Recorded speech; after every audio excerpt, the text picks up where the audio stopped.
Now the close must be said with full weight. The truth of the broken letters was never hidden just to make you curious. It was hidden to protect the dignity of revelation and the soul of the seeker. A secret like this is not withheld because God enjoys distance. It is withheld because some truths would only feed your illusion if they arrived too early. That is hard to accept. You live in a world that teaches instant access, instant expression, instant certainty. The sacred path teaches almost the opposite. It teaches ripening. It teaches readiness. It teaches that not every unopened door is a rejection. Some closed doors are kind. Some seals are merciful. Some veils are the last shelter between your ego and a truth it would misuse. So do not measure your nearness only by what has opened. Measure it by what has been purified. If the broken letters make you slower, that is mercy. If they make you smaller, that is mercy. If they expose your hunger to possess what should only be received, that is mercy too. The wound comes before the opening because the false self must weaken before the trust can be carried. That is the larger moral weight here. Revelation is not in your life to make you feel rare. It is in your life to make you faithful, not impressive, not mysterious, faithful. A person who becomes more gentle, more truthful, more reverent before what he does not own has already learned something immense from the sealed letters, even if their deepest layer remains unseen. And maybe that is the first real unveiling.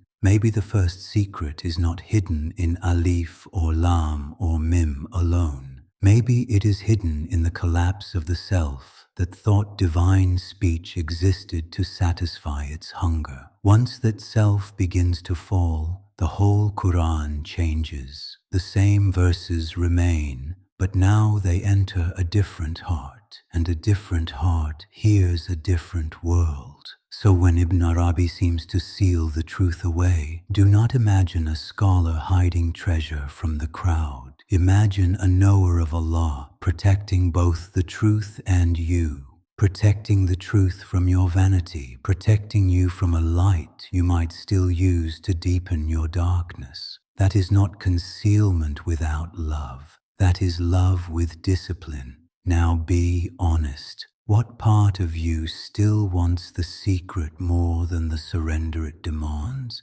Write that in the comments. One sentence only. You stand near the second veil if silence feels empty and you cannot remain still before what does not explain itself. You stand near the third veil if you enjoy sounding deep more than being changed. You stand near the fourth veil if your worship has become a quiet ledger. You have begun to think your effort should purchase unveiling. You stand near the fifth veil if you repeat subtle insights before they have ripened into character. You stand near the deepest veil if you love being the kind of person who seeks secrets. That last one is the hardest to admit. It feels noble. It often looks sincere, but it can hide a refined form of self-love that survives inside sacred language. This is why the broken letters matter so much. They are not only about the start of certain surahs. They are a test of what happens in you when God gives you something beautiful, partial, and withheld. Do you become humble? Do you become quiet? Do you become more truthful? Or do you become dramatic, hungry, and inwardly inflated? That is your recognition point. A person who is ripening under this teaching grows in a very specific way. He becomes slower before revelation, not faster. He becomes more careful with speech, not more eager to display it. He becomes less offended by what he cannot control. He stops turning every opening into identity. He begins to fear betrayal more than obscurity. That fear is healthy. It does not crush the heart. It cleans it. because now you can see the real shift Ibn Arabi is pointing toward. The goal is not to become the one who decoded the sealed letters. The goal is to become the kind of servant for whom even a closed door becomes purification. When that happens, the secret has already started working on you even before it fully opens.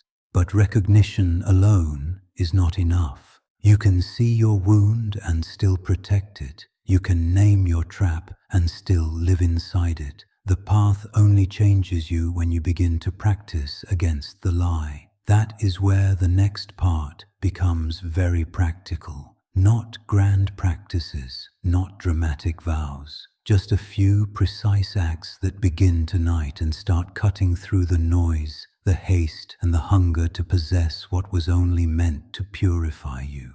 The first practice is slow recitation with a stoppage. Tonight, recite one surah that opens with broken letters. Read the letters aloud slowly, then stop. Do not rush into the next verse. Sit in the gap for a few breaths. Let the strangeness remain strange. Your job is not to solve it. Your job is to watch what rises in you when meaning does not come on demand. Do you feel calm? Do you feel irritated? Do you feel the urge to move on fast? That reaction is part of your reading. It tells you how your ego stands before what it cannot rule. Do this for 1 week, not long, not loudly, just truthfully. Ibn Arabi's path is not built on speed. It is built on witnessing what happens in the soul when divine speech interrupts its habits. The second practice is guarded speech.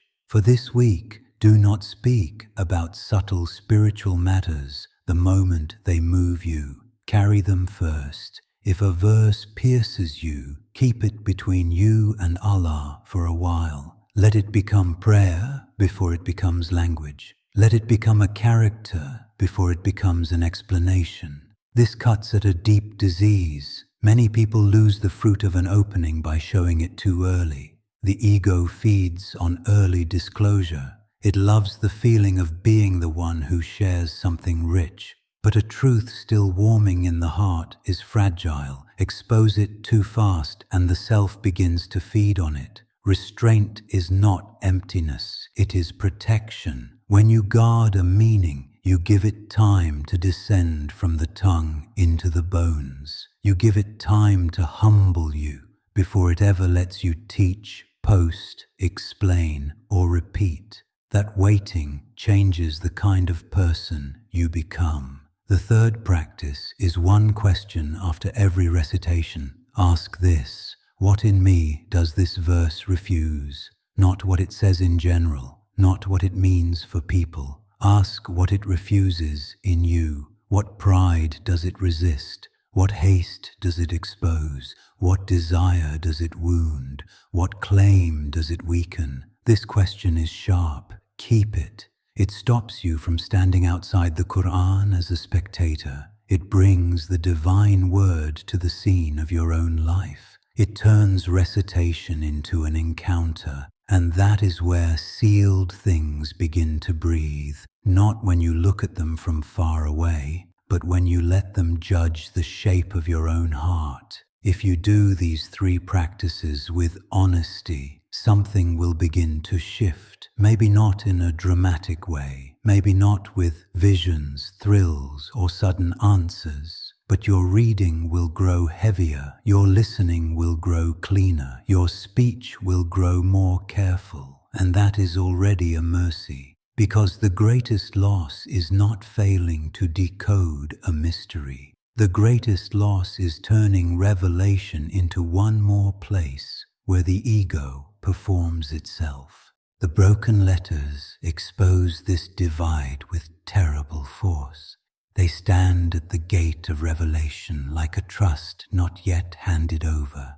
They seem to ask, if you were shown more, what would you do with it? Would you soften? Would you serve? Would you tremble? Or would you build a throne from it?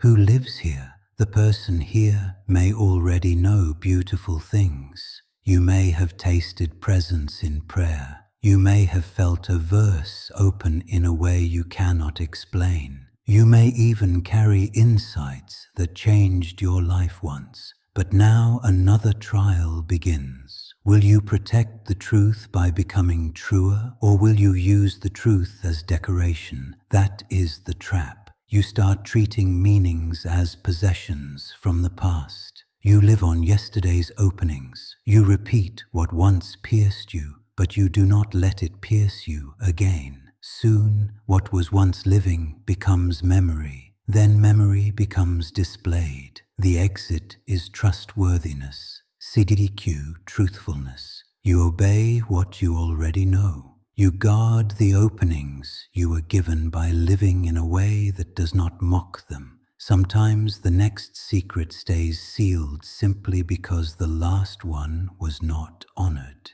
At the end of this path, the question is no longer what the letters hide. The question is what kind of human being can stand before them rightly. This is the turn many viewers do not expect. You began by wanting the truth of Huruf al-Muqatta'at. You thought the matter was hidden in the letters. Ibn Arabi turns the mirror, and now you see the truth was also hidden in the reader. The letters are broken, but your reading is broken too. Your hearing is broken. Your wanting is broken. Your nearness is mixed with self. That is why the seal remains, not because the door is cruelly locked, but because an unopened truth is safer than a truth handed to an unopened soul. Now the phrase "then sealed it away" takes on its real weight. He did not seal it away like a miser hides wealth. He sealed it the way a saint covers fire from a careless hand. He sealed it because some meanings must ripen inside reverence, silence, service, and inward poverty before speech can carry them without betrayal. This is what it feels like from the inside when the teaching finally lands. You stop standing over revelation. You stand under it. You stop demanding answers that make you feel important. You start asking for the kind of heart that would survive an answer. You no longer say, "Tell me the secret." You say, "Make me less false before it." That is the exit from the whole maze. And once you step there, the aspiration figure appears, not the person who talks most about secrets, but the one whose presence proves he has stopped trying to own them.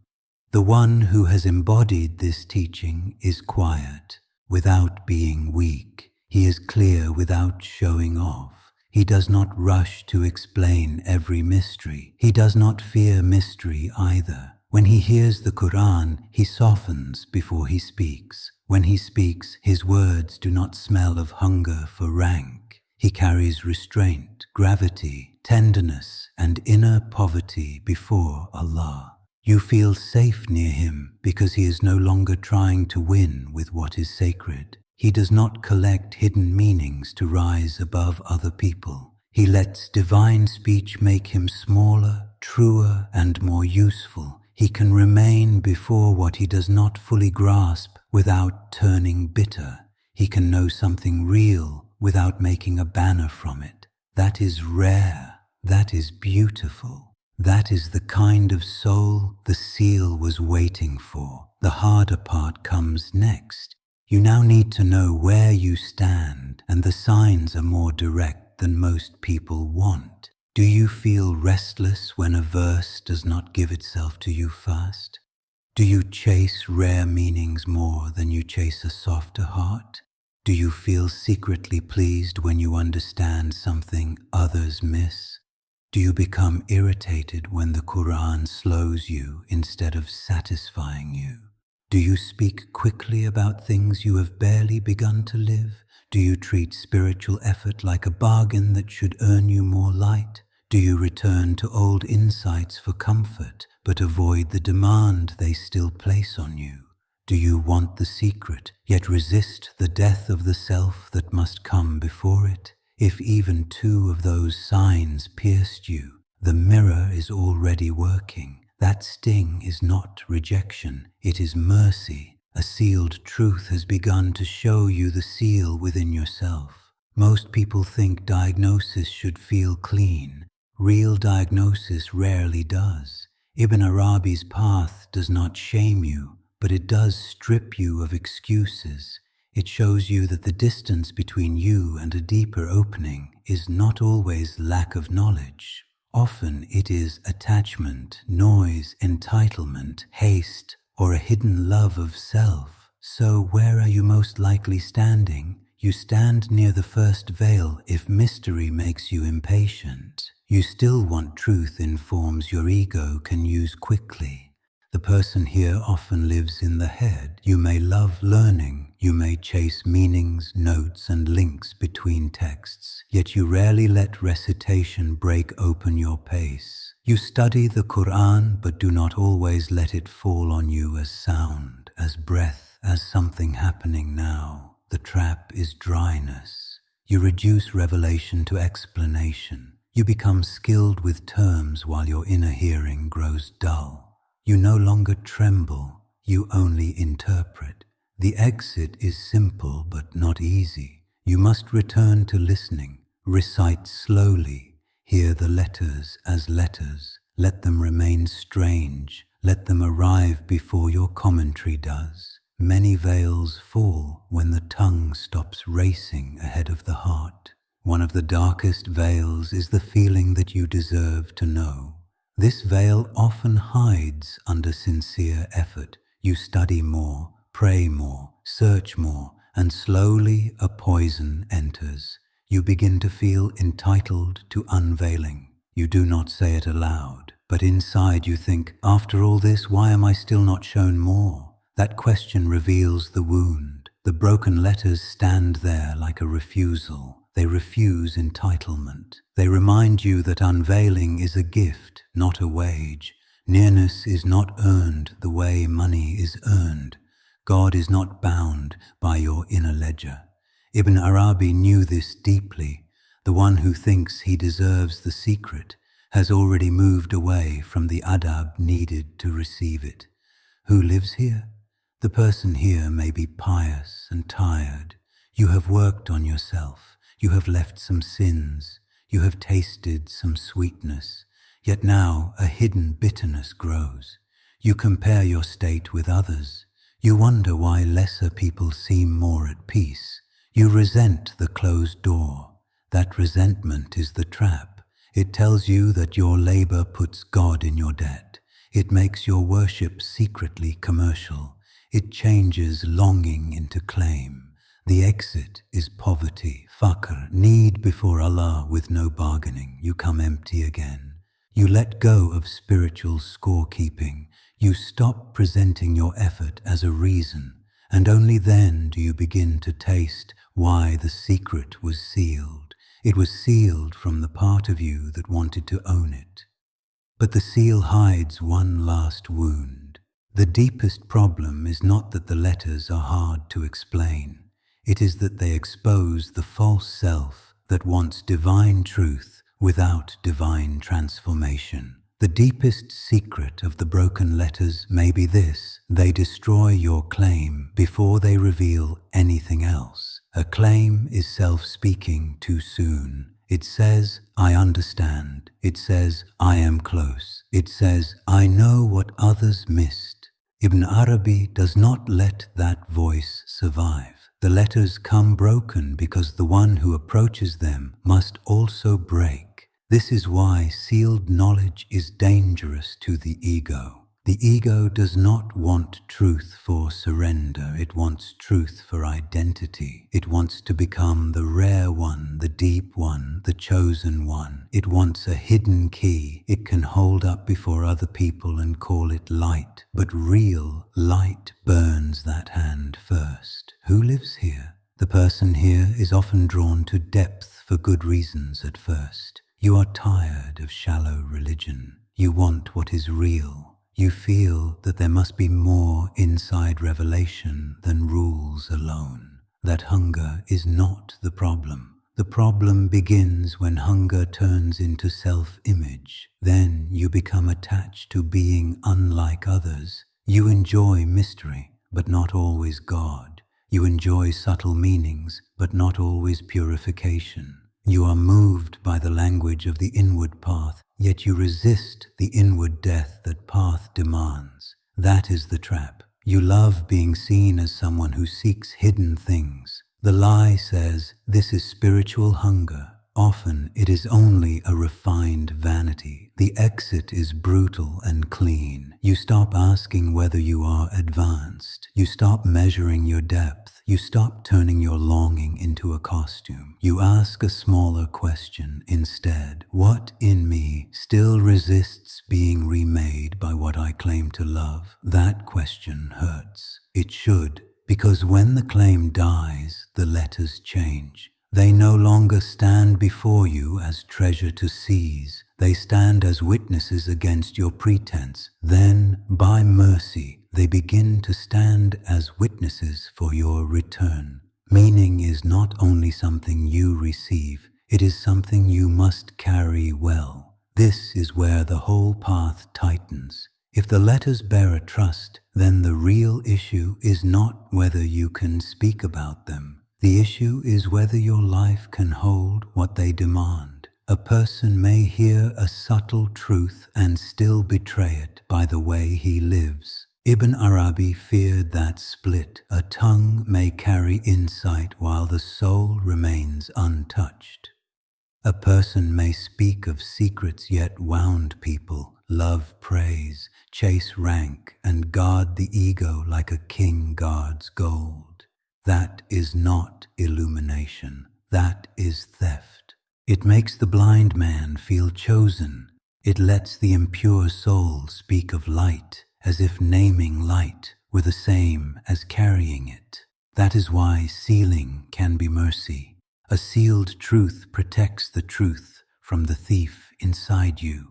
And the next step is harder still, because now the question is no longer what these letters are. The question is why Allah places broken forms at the gate of perfect speech, and what that break is meant to do to you before any unveiling begins. Allah places broken forms before complete revelation because your false wholeness must crack first. This is the wound inside the broken letters. They do not only stand at the opening of certain surahs, they perform an opening in you. They break the habit of smooth reading. They stop the ego from walking into revelation as if it already belongs there. That break matters more than most people see. You assume the danger is ignorance. Ibn Arabi shows another danger. The greater danger is false readiness. It is the feeling that you can approach divine speech with the same mind that approaches news, argument, or trade. You cannot. The Quran is not only read, it reads you. And the broken letters are one of the first places where that reading begins. They ask whether you can endure a form that withholds closure. They ask whether you can remain near what you cannot master. They ask whether love remains when control is denied. Who lives here?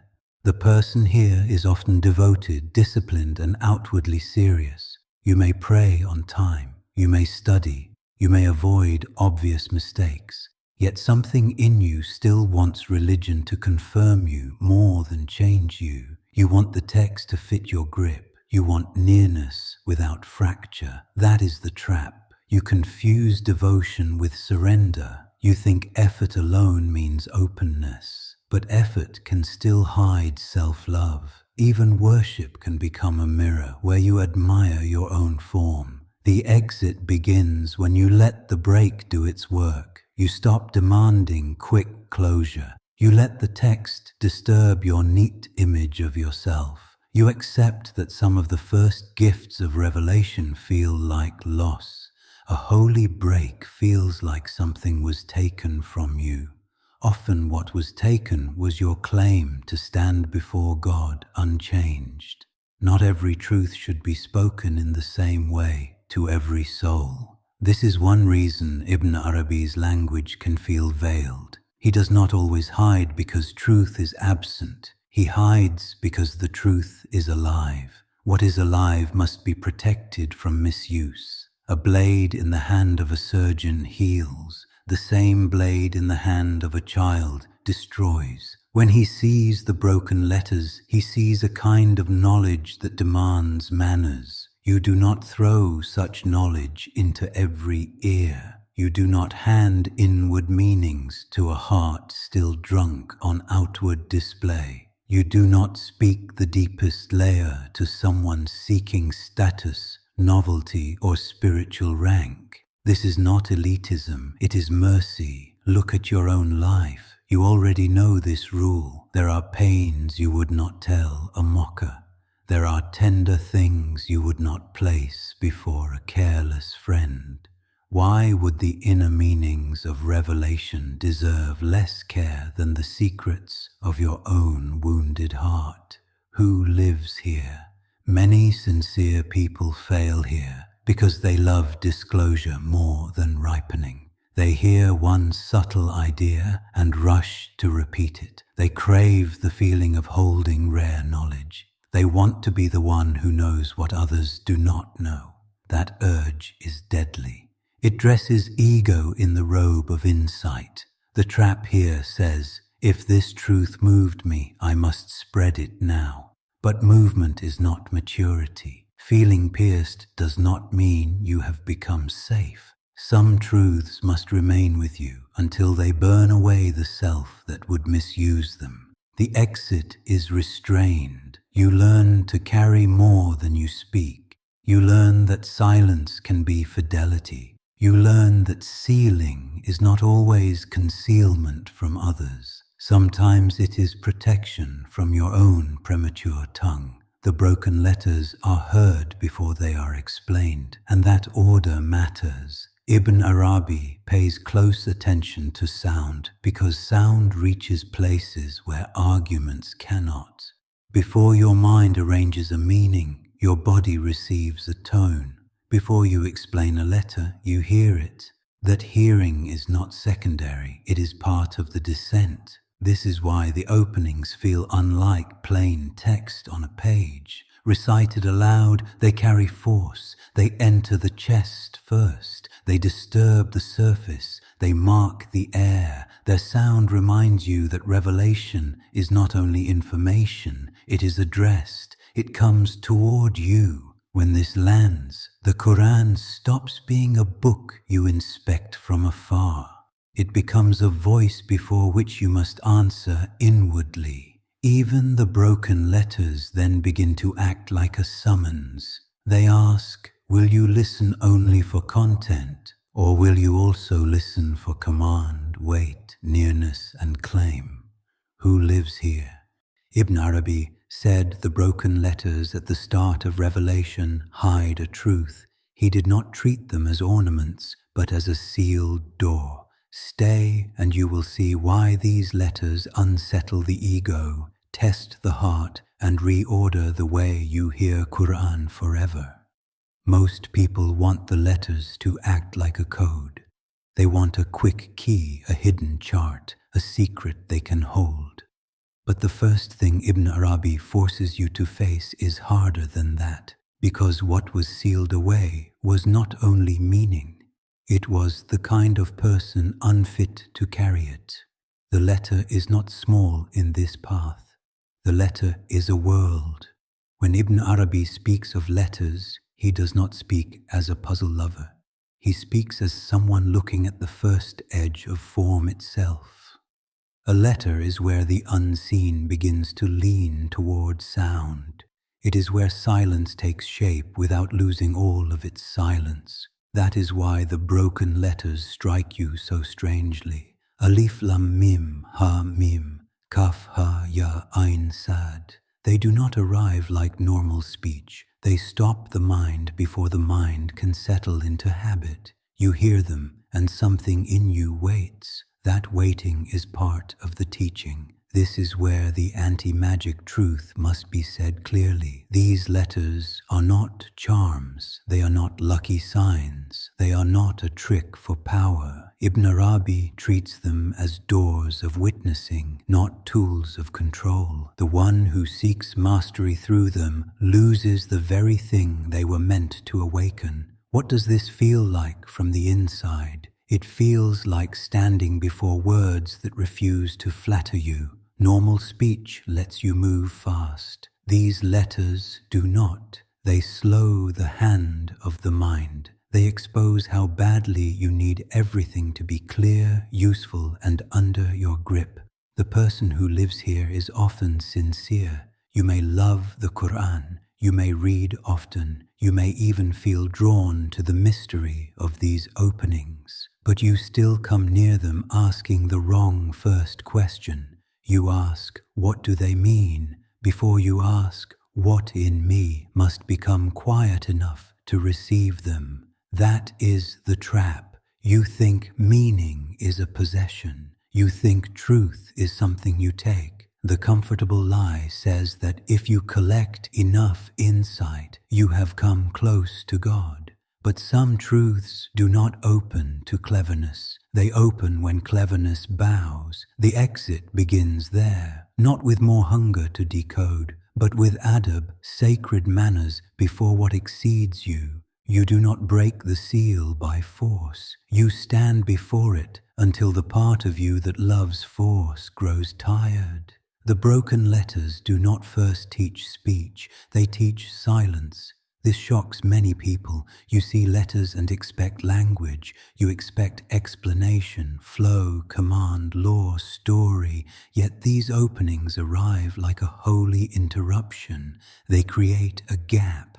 In that gap, something hidden in you becomes visible. If your heart is scattered, the silence feels annoying. If your ego is restless, the silence feels like delay. If you live only on the surface, the silence feels empty. But if your inner hearing has begun to wake, the silence feels alive. It feels heavy. It feels watched. That is why the letters were sealed away in more than one sense. The seal is not only on the text, the seal is on your noise. Ibn Arabi points again and again toward a hard truth. Many things are hidden from you, not because God is cruel, but because your inner world is too loud to hear them. Who lives here? You do. When you read only to finish, you do. When every verse becomes content, you do. When you rush to tafsir, clips, quotes, and debates, but rarely remain still before the wound a verse opens. A noisy soul can speak about Allah all day and still never let one divine word land where it hurts. The trap here is subtle pride. You think movement is life. You think constant output means depth. You think that if your tongue is full,